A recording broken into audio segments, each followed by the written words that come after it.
Flavor Balance Heat, the podcast for hot sauce lovers and makers, is brought to you by Scoville.com.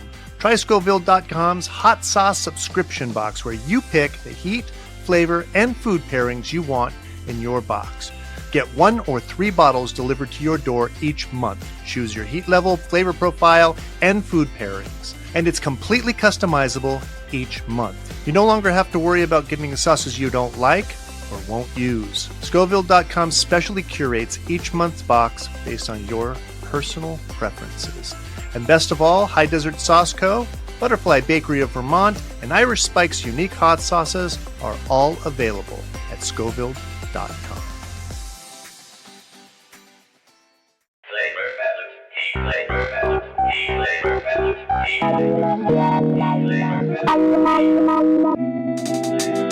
Welcome to Flavor Balance Heat, the podcast for hot sauce lovers and makers. I'm Spike. I'm Zac. And I'm Claire. And today we're talking to Tim Paulman from California Hot Sauce Solutions and Paulman. Hi there. There we go. How you doing? Doing well. Welcome back to the shit show. Yeah, so this is a little Glad different. to be here. We're doing things a little bit different because we're having people on for the second time, and it's like, kind of, what are we going to do? We're kind of going to wing it. We're also kind of going to talk about what we would do if we started from scratch again, how we would do it. No, I don't want to talk about that. Because you would do everything exactly the same, right, Zac? I wouldn't do it. I would continue saying, fuck this. Yeah, I get that. So, yeah, that's where we're at. And if there's any news, anybody heard anything, we can bring that up. But, it's just us talking. It's us all bullshit is what it is. So here's the deal. I don't pay attention. I mean, obviously, I follow rules and regulations of the FDA. But as far as, like, new things coming out, Claire's the one that would know that. 'Cause she keeps up on that shit. No, what? No? Who's the one that told us about Oh, you're talking, okay, rules and shit. Yeah, okay. Yeah, I thought you're talking about trends. I don't know anything trendy. I don't know. I heard this new salsa vibes kind of blew up out of nowhere. I don't know if you guys hear about this sauce. How's that going? I've heard good things. I don't know why, dude. It's the simplest sauce in the world, but whatever. You sound like my mother-in-law. So, anyway, Tim, welcome back to the shit show. Why hot sauce, man? What in your brain was like, yes, this seems like a good idea? So at the time, I was knee-deep in the tech industry, and I wanted something that had nothing to do with technology. So growing peppers and making hot sauce, as it turns out, is definitely not... it doesn't really involve much technology at all. No. So it started off just as a good escape, good hobby. And then I started making the sauce, same story as just about everybody else. Taking it to work, giving it to friends. Everybody loved it. I was like doing A/B testing on people here and there. And then it got to a point where I had people, constantly asking, hey, man, when's your next batch? Hey, let me get one of those when you're ready. I thought, well, maybe I'll give it a go, see what happens. And do you ever miss the tech industry? I missed the money. Yeah, that was nice. There were a few people that I worked with that I missed, but by and large, no. The tech industry is decadent and depraved, and I want nothing to do with it. What were you doing in the tech industry? It's good to be out. When I fired up Paulman ACRE in 2014, I was a product manager at a startup company that was dealing with mobile software. So it was in the early days of the mobile renaissance, if you will. Mm-hmm. And I was working for a company there. That company was great. It was a business intelligence app. We were very quick to market on that. So I got really good traction. And then, I was there for about 6 years, and I split out to Paulman ACRE to try and fire that up. And then I had to go back to work for another 2 years when I was basically working the tech world there. And I was also trying to keep the hot sauce thing going. So I was working around the clock. I would be the 9 to 5, Monday through Friday. I was making hot sauce on the weekends. I was doing farmers markets and literally working 7 days a week for, a long time. So I got pretty burnt out on that. So if you could go back and start the whole hot sauce adventure again, knowing what you know now, what would you do differently? Gosh, that's a good question. Because it was in 2014, so the hot sauce world looked quite a bit different then. It wasn't nearly as saturated. I mean, it was already a saturated field, but it wasn't as completely crazy as it is today. It's not that I think I did everything correctly. I just don't know what I would have done differently at the time. If I could have found a co-packer at the time that would work with up-and-comers, I definitely would have gone that route instead of investing everything and trying to wear all those lessons on my head. I looked for a co-packer in the very beginning as well. Yeah. Like for like a hot minute. And then I was like, I don't know what I'm doing, but I knew how to make things. So that's what I did. You're saying that knowing what you know now, you would go with a co-packer? If I could have found the proper co-packer then, yeah, for sure. Because it's kind of by luck and by happenstance that we ended up down this path that we've gone thus far, where we now actually spend more of our time, making and working with other makers than we do on our own product. Which is that in and of itself is a blessing as well. It's great to be able to keep the machines humming all day, every day, Yeah. Would you be a co-packer if you had it all to do? Well, if he went with a co-packer originally, I don't think he'd be co-packing a whole lot of shit. I would like to, it would have been great I miss the days of when I could focus on my own product around the clock, where I had my own problems to deal with and solve, my own product to push. I'm the one that's making the calls and, really trying to think about what comes next. And it's just very, very focused around my own particular brand. I do kind of miss those days. And I think having gone to a co-packer right out of the get-go probably would have allowed me to do that instead of having transferred over to where we are today. I can see that. That makes a lot of sense.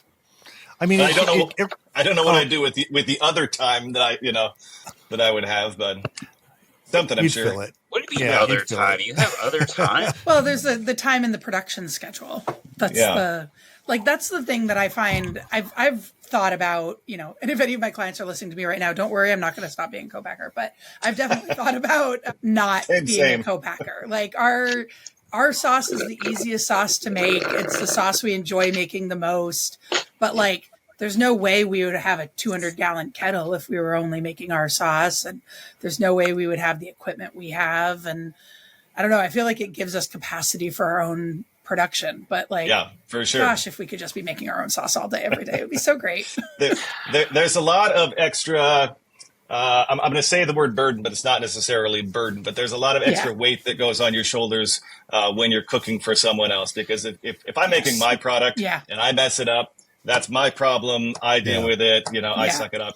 Having to contact someone else when there's a problem and be like, "Hey, just so you know, this is it's a terrible, terrible feeling." So there's a lot of extra weight that goes on everyone's shoulders when you're cooking for someone else. Well, and there's always the parts that in your own sauce where you're like, "Oh, I messed that up, but I think it's okay. We can work with this. We can do this." And then you bring it to somebody else and they're like, "Well, this isn't what I had in my head." And you're like, "But I'm not a mind reader. I can't do what's in your head. I can try and I can guess, but you're not here to tell me."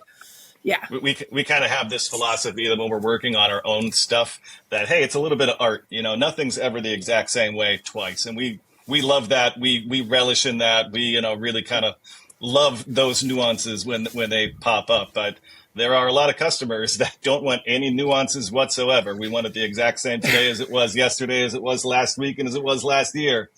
And I respect that. I understand it. But even when everything's made with an agricultural product and the ingredients going into it are not exactly the same, it drives me nuts. Yes. And they're like, "Why isn't this exactly the same?" And I was like, "I thought it was." You have a different definition of the same as I do. Yeah, and we have changed throughout the year. It's like, what are you gonna fucking do? Summertime veggies are different than wintertime veggies. Like, what do you want? we have one product that's very tomato heavy, and the product throughout the course of the year will either be a little juicy or a little thick. And it's just because the tomatoes are a little bit juicier or a little bit thicker. It just depends on when you're getting them and when they've been harvested. How much it was raining right before the harvest. Right. Yeah. That's part of the reason why I went with canned fire roasted tomatoes. Just it was so inconsistent, and it's for me personally, I might be like a little bit OCD, and it fucking drove me crazy. Like just the inconsistency in the product like that. I'm just like, well, gotta do something. That's one of the things I found about sauces that have lots of ingredients is that like when your ingredients are a little different, the sauce doesn't vary that much because it's only 10% of your sauce. And that's something that like, that's always kind of blown my mind a little bit. Like we don't have very many ingredients. And so when one is different, it's a lot different. And, and like you said, on ours, we just lean into the difference. Like that's why we started putting farms on our labels, was just to be like, yeah, this tastes different than the last one you had because it came from a different farm. And just to like use that as the reason, even though it's just really, even from the same farm, they can taste really different. Flavor Balance Heat is brought to you by High Desert Sauce Co. out of Tucson, Arizona. Zac is the owner and creative mind behind High Desert Sauce Co.'s hot sauces. He says, at High Desert Sauce Co. we make sauces that we love. The balance of bold heat and fresh flavor is the heart of our philosophy. We keep it simple by using the best ingredients we can get our hands on and letting the natural flavors run the show. High Desert Sauce Co. Just the good stuff. Visit High Desert at hdsauceco.com. Color is always a big one too. We'll have some customers, you know, hey, I look at this bottle, I look at that bottle, and they're slightly different colors. Did you guys change anything? No, man, it's just the way peppers are. You ever get two peppers that were exact same color?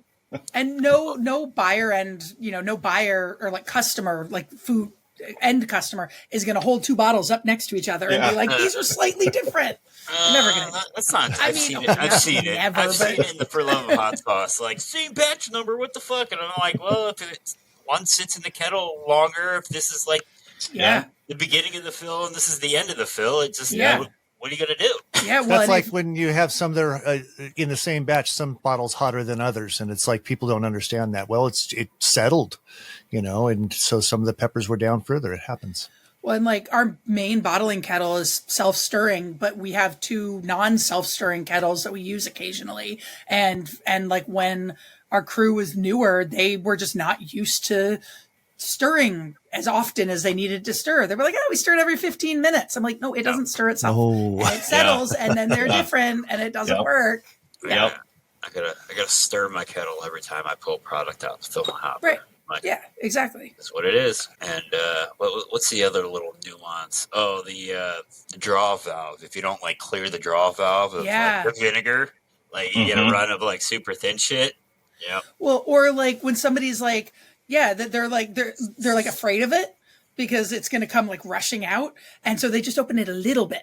And then only the thin stuff comes out. Yeah, right. And you have to be like all the way, let it go, and then all the way and shut it. Commit to it. Yeah. You'll be fine. Don't be wearing shorts. Don't be wearing Crocs to work that day. Oh God, yeah. Seriously. Yeah. I years ago I worked at a summer camp, and the head chef there was a raging asshole. Just absolutely just yell at people. And this was, it was a overnight summer camp. And if you were late, 5 minutes late to your shift, he was coming to your cabin and just yelling at full volume, like just one set of cabins over from the actual campers, and just raging asshole. And nobody was allowed to wear shorts in the kitchen because, bacon grease and all that stuff.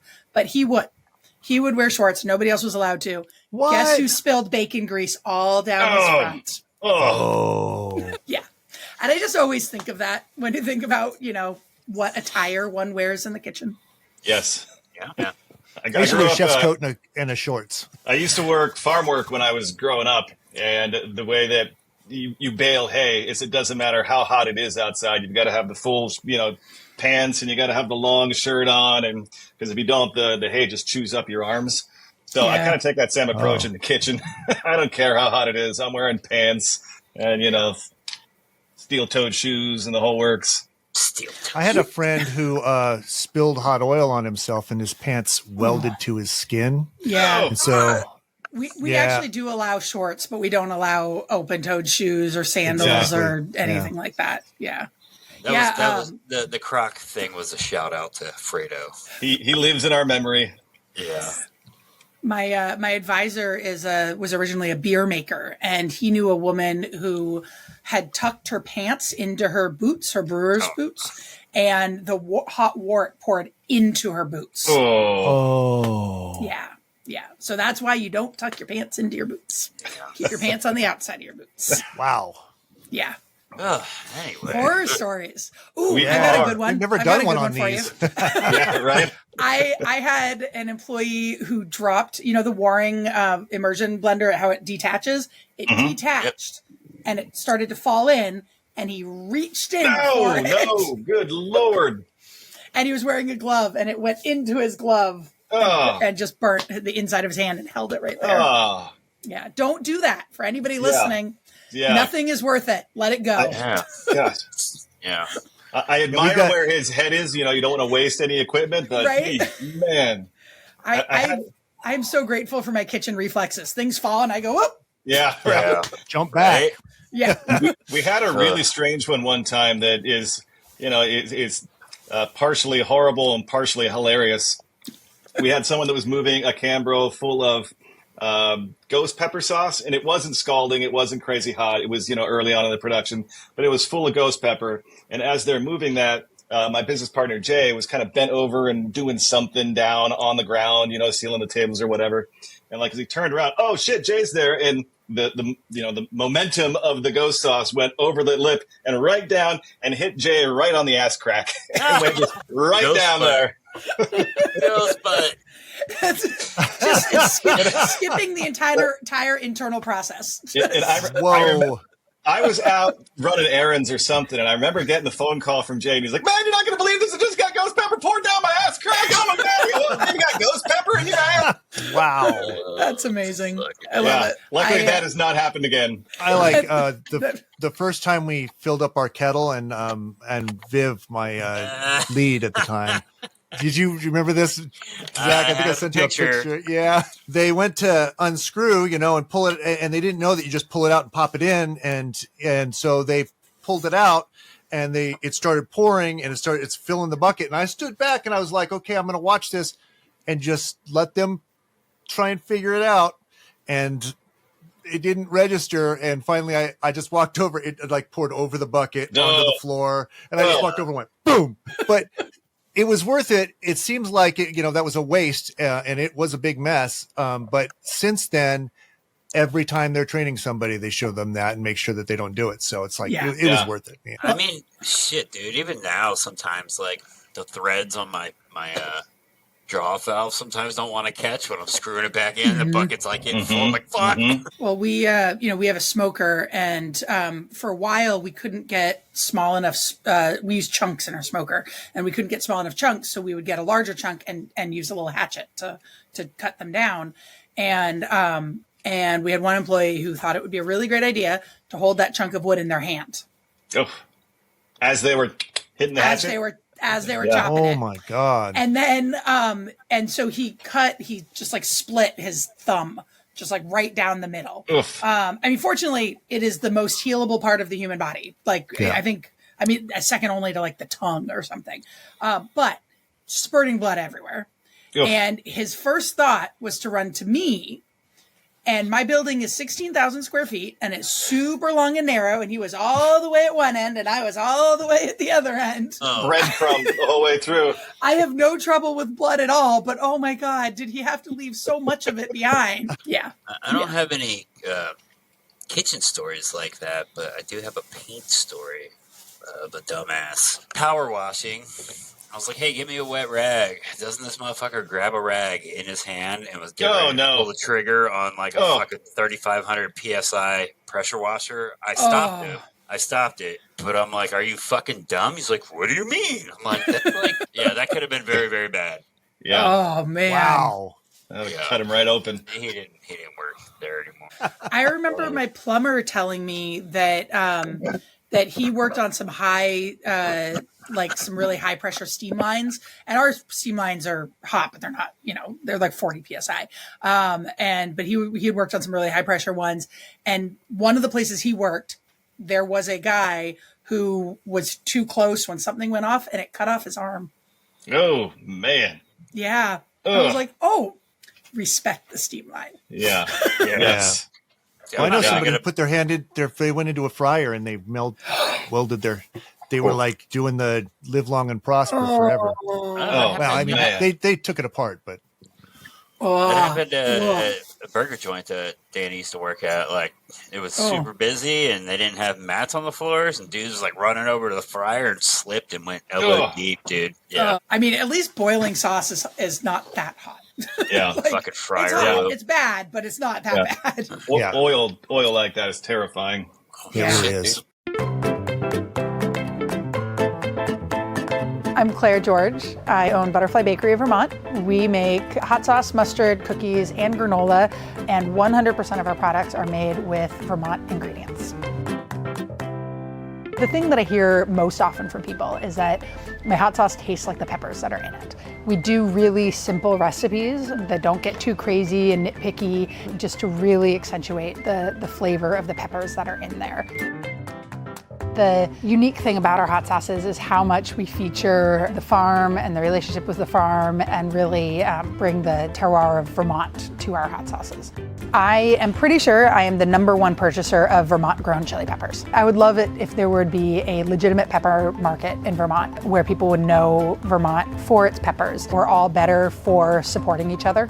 You know, and I think that part really shows itself with the collaborations that I do with the other businesses and the other farms, that I love working together and coming up with new ideas and presenting each other with new challenges. And I think overall that's the attitude here. And I absolutely love it because that's my attitude. I try to live my life with love. The ingredients that I use, I would say that my values are reflected in that, that I use ingredients that, again, feel good, feel loving, feel supportive. The relationship with the farmer was how it all began. If I changed the reason for it being, if I went out and bought some commodity peppers, you know, it might not be as good.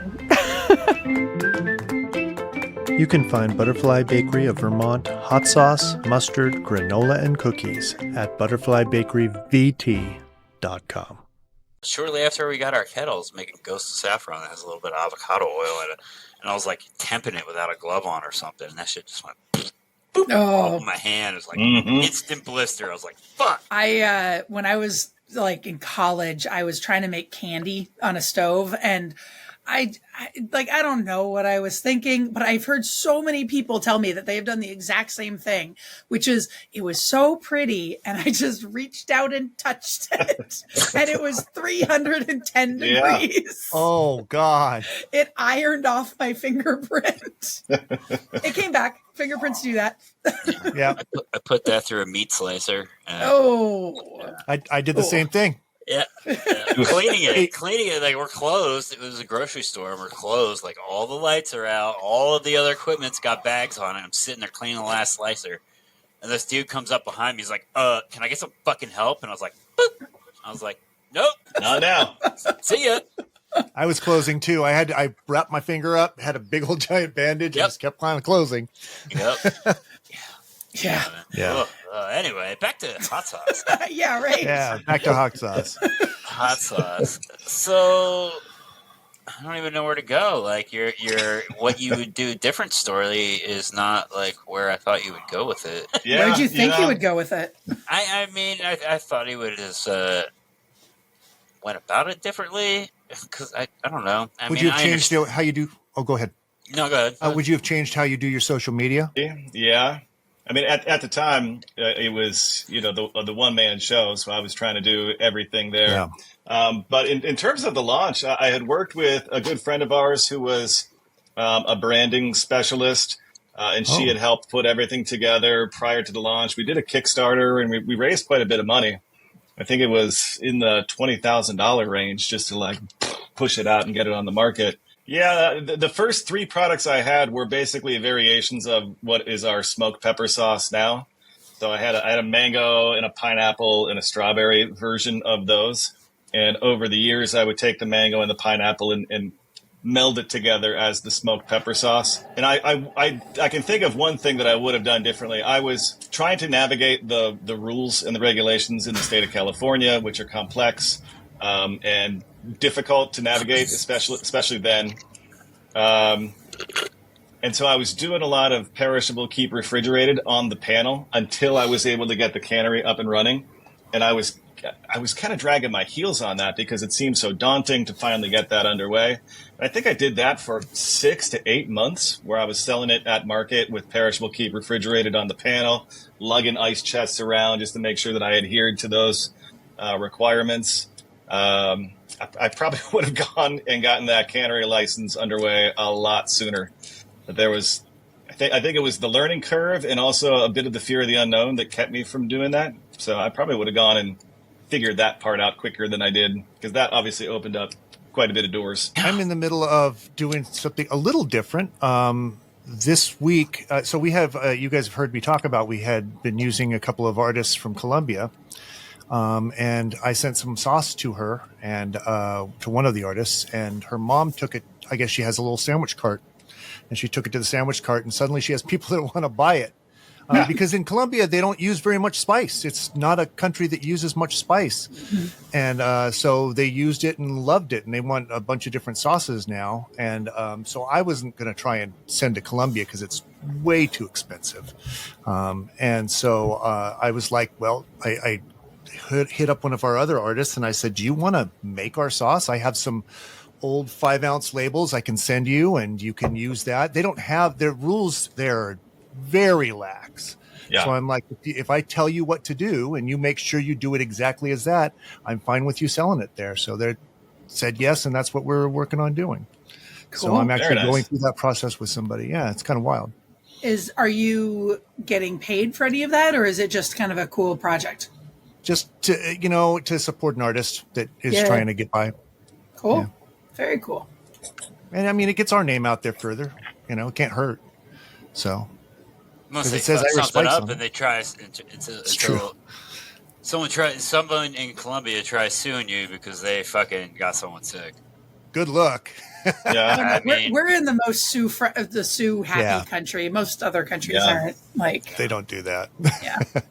I don't think hot sauce is a substance in Colombia that's really going to take you out. Just same. Yeah. Well, and that was so funny when they sent me a package. One of my other artists sent me a package, and I kept telling everybody I've got a package coming in from Bogota, and just let the jokes begin. Yep. It's like 2 pounds a kilo, something like that. So yeah, I'm kind of excited about it just because I think it's fun, and I'm excited about teaching somebody how to do what we do and teach them how to do it the right way, because she's really excited about doing it, and wants to know exactly how to do it right. And I knew that she would be, and that's really cool. So that's awesome. Yeah. Are woozies available down there? That's the hard part we're having. We're having a hard time. Believe it or not, we get our woozies from South America. They come up through Seattle. So I thought it would be a lot easier. And I might be able to find where we get ours, just where they end up getting them. Mm-hmm. But I found a bottle place there. I just don't know what they have. If we have to use some other form of 5-ounce bottle, that's what we'll do. So what's next on the docket for California Hot Sauce Solutions? Where do you want to see this company go? You know what? Fuck California Hot Sauce Solutions. What's next? Excuse me, for Paulman ACRE. Let's talk about Paulman ACRE. So we're still in the 10th year anniversary. We had done a variant sauce of Don't Pair the Reaper that was Don't Pair the Primo. Very good, too. I had hoped to have had more of those out by now, but that came out right around summer. And then from summer to the holiday season, we were just going like gangbusters. So that kind of fell to the back burner. But I did just do an R&D of a variant on our fermented garlic sauce that I'm hoping to have that out within the next month or so. So that's a good one. Awesome. And then just a couple other variants as well. I have a variant of the smoked pepper sauce kicking around in my brain as well. I had done one R&D on that back in August, maybe. And it wasn't quite where I wanted it to be, so I probably have to rework that one slightly.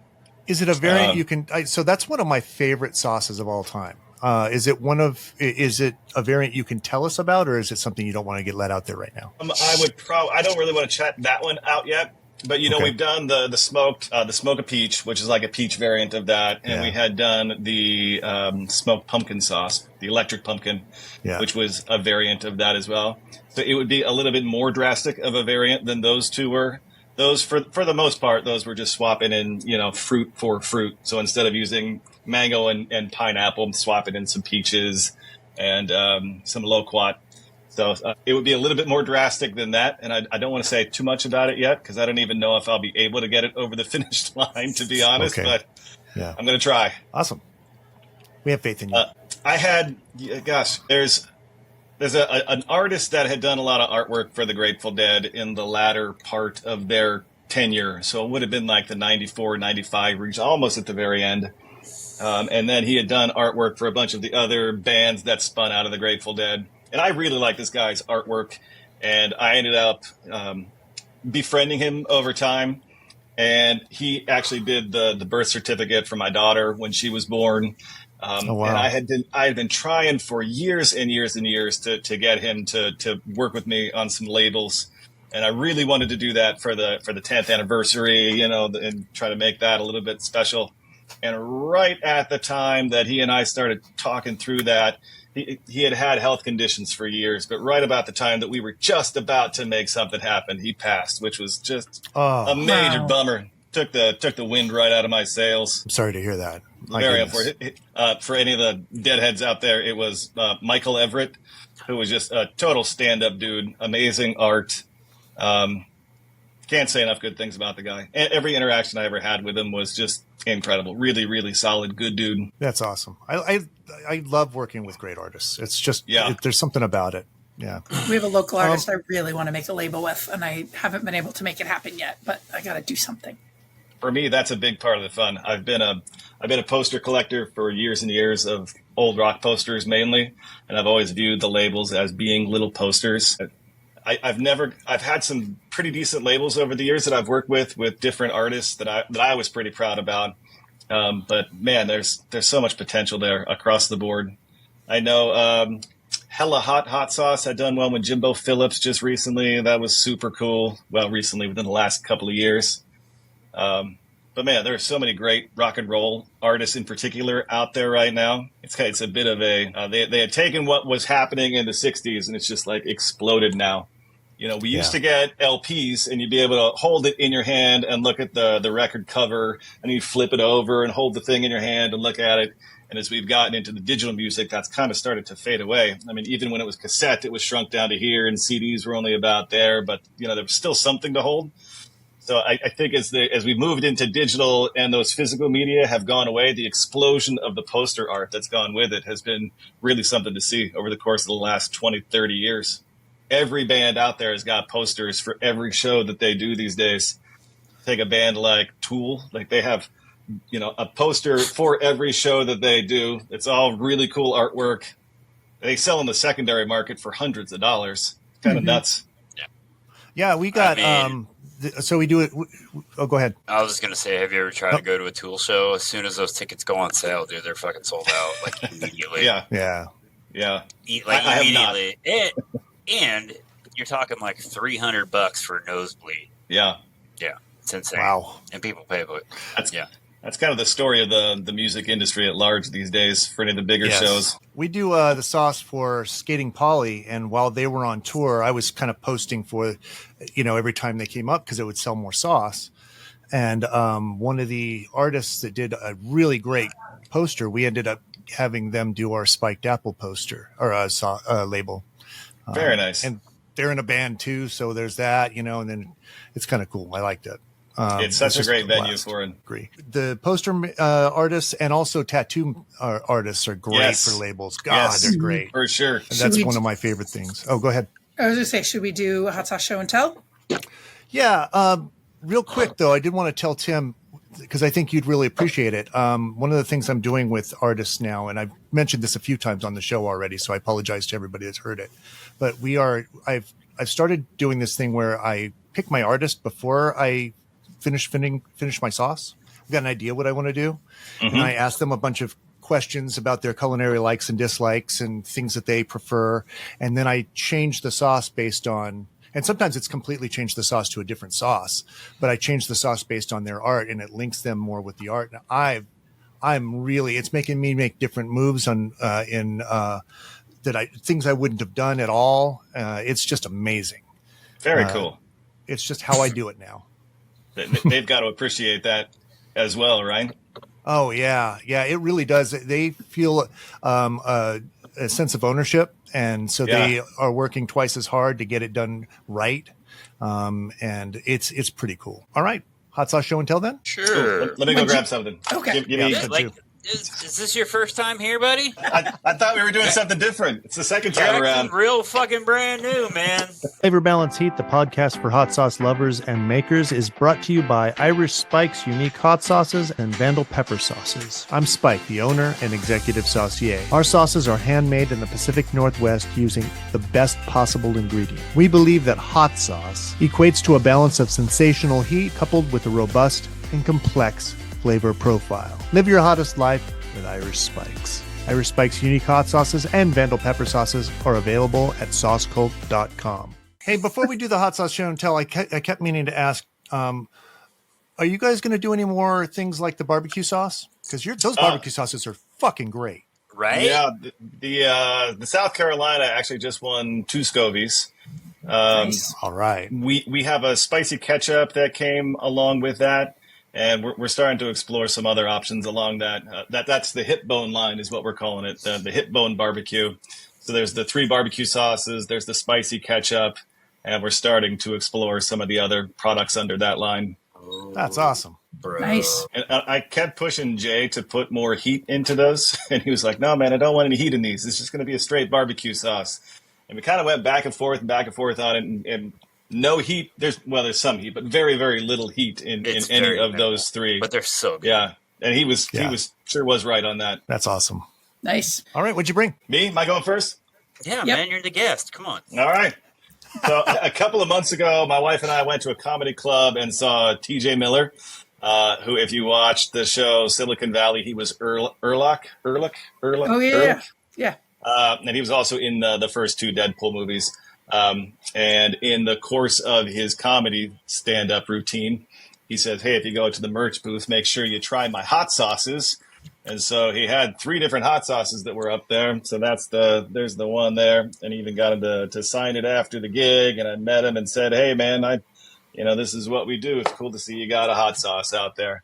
I've had that. They were pretty decent.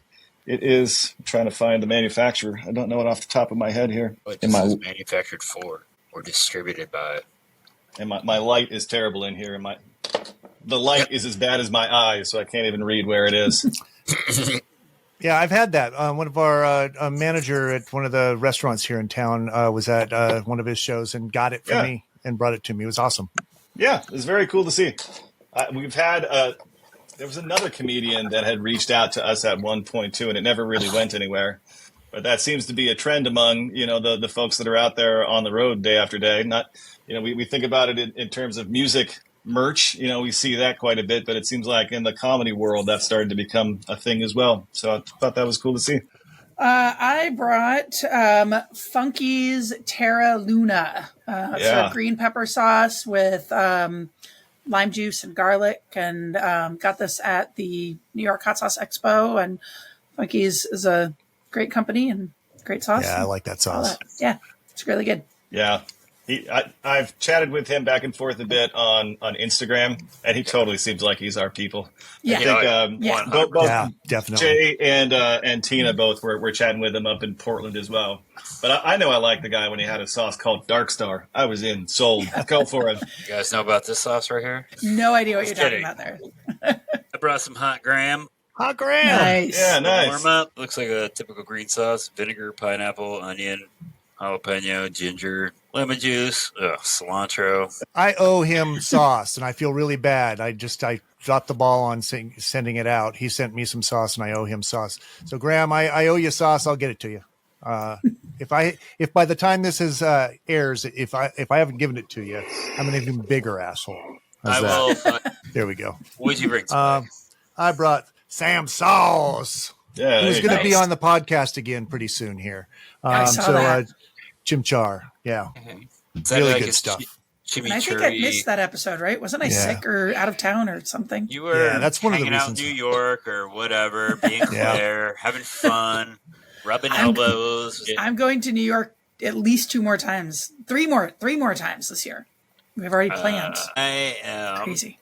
Fuck, man. man. I don't really want to do any expos. I don't want to do any events. I have not broken even at an event ever, like a big time event. Yeah. Granted, some of my event exposure was West Coast Hot Sauce Experience. Fuck that. Where else have I been? Oh, Fiery Food Show, where they Fiery put a big old fucking thing in front of me and then put me down from pucker butt. So that was a huge bust. Lost a bunch of money there. Didn't make it anywhere else. Well, and most of what I'm planning is trade shows, and so those are new to me. We've planned 4 trade shows, 2 of which are in New York. I just don't. So Fucking tired.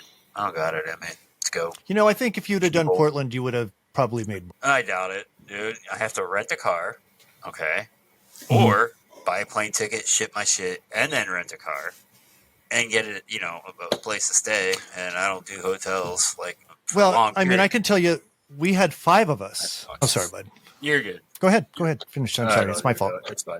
Go ahead. So we had 5 of us, and we rented a car, and we all drove across, and we paid for our employees for that, and we still ended up doing all right. So you probably could do that one. I think that one's a little bit different. Yeah, man. But I'm not driving from Idaho. I'm driving from fucking Tucson, where it's 24 hours in one direction. You know, that means longer time with the car. I don't stay in hotels for prolonged periods of time, and that's just my own mental thing because, I used to live in hotels and smoke a shit ton of meth, so I get the Airbnb just because. Yeah, that's what we did. Yeah. Go ahead. No, go ahead. I was going to say, then I got to pay somebody to help you at the booth. Like, it's the whole thing. Anyway, so. There's a big East Coast event called the Big E, where there's well over 1 million people who attend every year. Wow. It is 17 days from 10 a.m. to 9 p.m. every day for 17 days straight. And I've heard one of our clients goes there, and he says it's like drinking from a fire hose continuously for 17 days straight. And we're thinking about doing it. We have the option of doing it for, we can do 1 day, we can apply for 5, we can apply for 7. We can't sell hot sauce because it's all state specific, and they won't let there be more than one hot sauce maker. But we're thinking about going there for caramel and just seeing how it goes. But the logistics of, when you said 5 people, that's what we're talking about on the Airbnb and just how you staff anything for 17 days. I can't even imagine that. Yeah. For 11 hours a day. Yeah. Yeah. And how do people have weekends and go home? Do they work for 17 days straight? Do they So that's why we're thinking about starting with a shorter duration and just seeing how it goes. It sounds like state fair with that kind of schedule. That's kind of what it is. And I asked the former owners of Fat Toad Farm, did the 1 day event, and they were like, it was okay, but we sold a boatload of caramel and made a lot of money. And I was like, so how is that not a good thing? like what made it just okay? A lot of peopling, a lot of talking, a million. That's a lot of fucking people. It's a lot of people, right? Yeah. Oh my Shit God. ton of people. Yeah, it's insane. And they probably only chatted with 0.1% of them. You know what I mean? Mm-hmm. It's a fucking Yeah. lot. Well, at the end of 1 day, I'm exhausted from having given the spiel 1 million times. I can't even imagine going for 11 hours, 17 days. Oh God. Well, and the caramel is kind of a high end product too. And, it is like a state fair, so it's not quite the right audience. But it clearly, they sold a ton of caramel, so we're going to give it a try. Sounds good. Yeah. We're giving lots of things tries this year. It'll be interesting. Yeah. So I got some news. Yeah. You ready? I think it's time that I have to hire my first real employee. That's exciting. It's been time, but awesome. I've been making it work with what homegirl can do. But right now, I'm so fucking tired of working 7 days a week, man. I'm tired, and it's just the way her schedule is. She can do a Thursday and then Saturday, Sunday, and I'm like, but I already work Monday through Friday. But I really need to make sauce, so. We're not doing that shit no more. I can't. These fucking bags right here. I earned those. Kitchen help you're talking, right? Yeah. To start, we'll see where it goes. I need someone it's available during normal times. I can't do this sporadic 3-day a week maybe thing. Like, I got 400 fucking gallons of sauce to make, and I can only do 40 gallons at a time. So, I gotta make it happen. Hiring a person is like buying hours in the day. It's amazing. It really is amazing. Like when you go from like 0 to 1 or 2 and then it gets bigger and gets crazier. But like just those first few is just incredible. Yeah. And everything changes. And I'm 99.9% sure the packaging line is leaving the warehouse and going to the kitchen. Oh, nice. Game changer. Yeah. Like right now I can only do 40 gallons because I gotta load it up, bring it over here. But if I could just package it all right there, I could probably do 80 gallons in a day. It's exciting. That is a thrill and a half. That is. That's awesome. That's huge. That is. That's so Congrats. great. Yeah, I had somebody text me today. I will poach. I have no qualms about poaching an employee from somewhere, because here's the deal: if their employer is good enough, they'll stay there. It's just capitalism in reverse. If their employer is good enough, they'll stay there. But if they're not, if they think they might enjoy working for us, they'll switch over. And so I didn't do that with this person, but I did a long time ago see them and say, hey, if you ever want to work, and they texted me today, and I don't have hours for them. And I said, I will find hours for you. It'll have to start small, but we'll keep you because I know how good this person's going to be. So awesome. You want to temporarily send them down here so I get caught up? I'll buy might go the for it. flight, I'll pay for gas. I'll get a fucking Airbnb. I'll pay it for their whole life. I will pay them too much money, probably. Ugh. It's worth it. If I see somebody at the grocery store and they're kicking ass and they're like going the extra mile, I'll say, you ever want to work with hot sauce? Come and see me. And I'll just say it like that. And if they do, they do. I've gotten a lot of employees that way. Good employees. So nice. Yeah. One of my employees we got a bunch of people from the grocery store, and then one of them went back to the grocery store. And I was like, God damn it. Why'd you do that? Benefits, man. He did. He actually went on to a different job, but then he had to kind of like add on to it. And so then he did that at the grocery store. Speed round? yes, we never did that with you. And I'm going to try and come up with some new questions anyway, but we never did that with you. I didn't print it out. So let me just pull it up real quick here. Mind you, Tim, these are speedy questions. Don't think about it. First thing that comes to mind. Yeah. Stupid I will answer. do what I can. Stupid. Oh, you are Channel the lightning. You are a quippy motherfucker. You got this. Yeah, but the problem with that is the first thing that pops in mind, I usually have to suppress. I mean, not with us. That's what editing is for. concern. It's fine. Yeah. On this podcast? No. Yeah. All right. You ready? I'm ready. You win the lottery. What's the first hot sauce related thing you buy? A new facility. Oh, okay. If you had to give up the hot sauce business, but could do anything else, what would it be? Mm-hmm. You know, I have thought about this one, and I've thought about this one. The only thing I come up with is permaculture, which I currently know nothing about permaculture, but I know that it's something that really interests me from an ethos. So I would figure out permaculture and how to help implement that at large. Awesome. Okay. You only get to use one hot sauce for the rest of your life. It's Desert Island hot sauce. What is it? You know, we did go through this one. Yep. And again, there's two answers to this one. One is that I love Valentina's. I use that regularly. It's always that big old bottle that's in my fridge. And for whatever reason, that's the one that I go to when I'm trying to add heat to my chili or whatever. That's where I go. And then I had mentioned there's a Peruvian restaurant here in Encinitas called Caro, and they have a phenomenal hot sauce.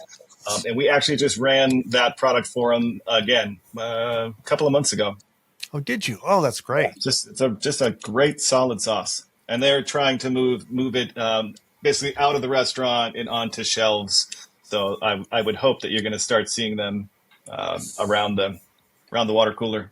That's fantastic. My go-to of the store bought is the Yucateco green. I will eat that every day, all day. Food coloring. Yeah, it's bright neon green, and I love it. And there might be lead in it, apparently. Blue I don't know if you heard about that. Oh, yeah. You know what? Did you ever see that? Yep. Yeah. They tested the water, and it tested with lead, and they tested it not long after, and suddenly it didn't have any lead. And I'm like, So- I mean, dude, just go. All Tucson water pipes are fucking lead, dude. Every single There one. you of go. them. If you had a sandwich named after you, what would it be, and what type of heat would be in it? Oh, that's a good question. I got to think about that one. That's not one that just rolls off the tongue. Make it. When I was in Syracuse, I'll tell you a good story. I was in Syracuse, and we went to a brewery, and I got a sandwich, a turkey sandwich on white bread with mayonnaise and some sort of white cheese. And I remember walking over to the table, and my friend was like, "Man, that is the whitest sandwich I have ever seen in my." He's like, "You didn't even get any lettuce on that, did you?" I was like, "Oh, apparently not." So I in honor of my good friend Dan Kwasnowski, I think the sandwich would have to be just plain old white. And in terms of heat, I think to represent where I am now versus where I was in Syracuse, we want to go with some sort of habanero on there to give it some heat and a little bit of color. Awesome. Yeah, my Thanksgiving favorite thing to do is put our cranberry habanero on a turkey sandwich. I love it so much. All right. If you could go back in time and change one thing about your business journey, what would it be? Yeah, I'm trying to come up with something I haven't mentioned yet. I'm just reading them, Zach. All right. Let's just go to the next one. What is the best business advice you've ever received? There is, I always make this joke that there's a dead song that's called "Keep Your Day Job Till Your Night Job Pays." And I always joke that that's the best advice that I could never follow.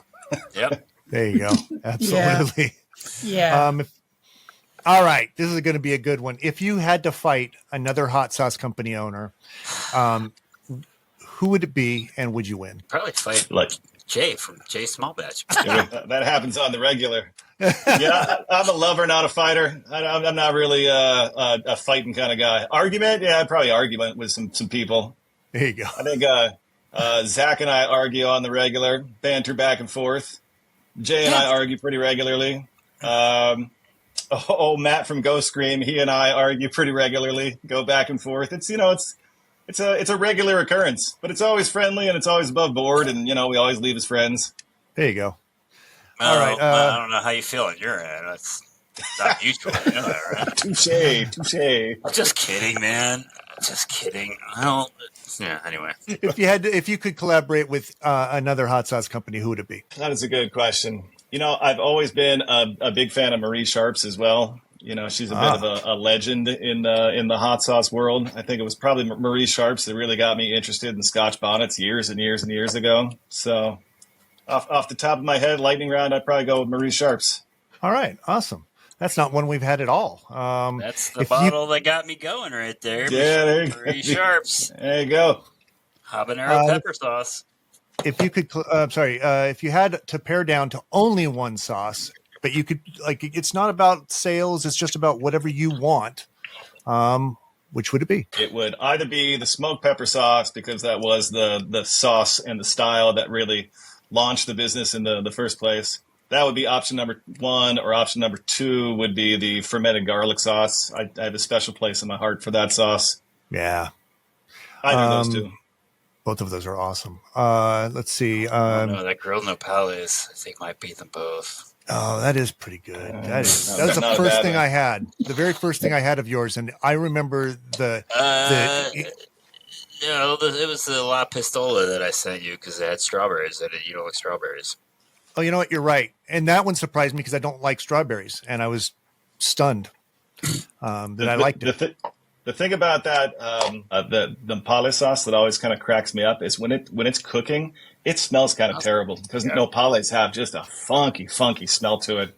And I remember the first time we ran it at scale, I went up to the kettle and took a whiff, and I was like, "Oh man, there's no way this is it. Oh gee, that smells terrible."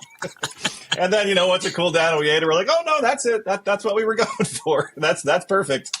So anytime when you mention the nopales sauce, which I like quite a bit, I picture two things in my head. One is the roasting of all of those nopales, which is just a monumental pain, and two, the smell that comes out of that kettle when I'm making it. Oh, I bet. Let's see. If your brand were a cave person, would it be a hunter or a gatherer? Did you say a cave person? Yeah, like a caveman.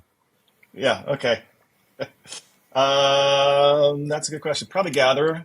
I think we are more of an agrarian type brand, you know, where we try to be self-sufficient and plant what we can and do our own, take care of ourselves, try to eliminate the dependency on whether or not the elk are in season or if they've migrated, or I'm going to go agrarian. I like it. Let's see if you should describe your favorite, from your line, your favorite hot sauce without saying a single ingredient or heat level. Not sure I understand the question. So describe your favorite hot sauce from your line without saying a single ingredient or heat level. So you got to use adjectives mostly. Yeah. Okay. So I would go with smoky, thick, and I'll go tangy with it. Maybe a little fruity. Right. Well, that gets into the ingredients, right? Because you mentioned the fruits. I thought about that one. All right. Now, if Pepto-Bismol asked you to make a hot sauce using Pepto-Bismol, what flavors would you use and what type of heat would you use? Oof. I feel like with a Pepto sauce, you got to go extremely hot as you can possibly get it. Thank you. Right? Because that's where you need the Pepto-Bismol. Gosh, coloring. It's the cycle of life. Yeah. It is. Because if you go crazy hot with Pepto in there, you're going to end up somewhere right in the middle, right? But you could say that you've got all these crazy peppers in there that you don't really taste because the Pepto counteracts it. Gosh, flavor? I mean, just based on color alone, I'm thinking like some sort of bubblegum flavor. Just to really lean into that bright pink color. Some sort of dessert sauce with bubblegum and crazy heat. There we go. Okay. That's it. We're all done. All right. Yeah, it was a very nice, almost exact hour. Yeah. Yeah. Yeah. The way I like it. There we go. And Tim, it's always great having you. You've been a guest host on here before, and it's always great when you do that as well. So I hope we can do that again as well. Well, thanks for having me back. It's always good to be here. Yeah. Thanks for hanging out with us, man. Appreciate you. Talking sauce. Yeah. Being weird. Exchanging horror stories. Yeah. Yes. This has been a Spike Mind Media production.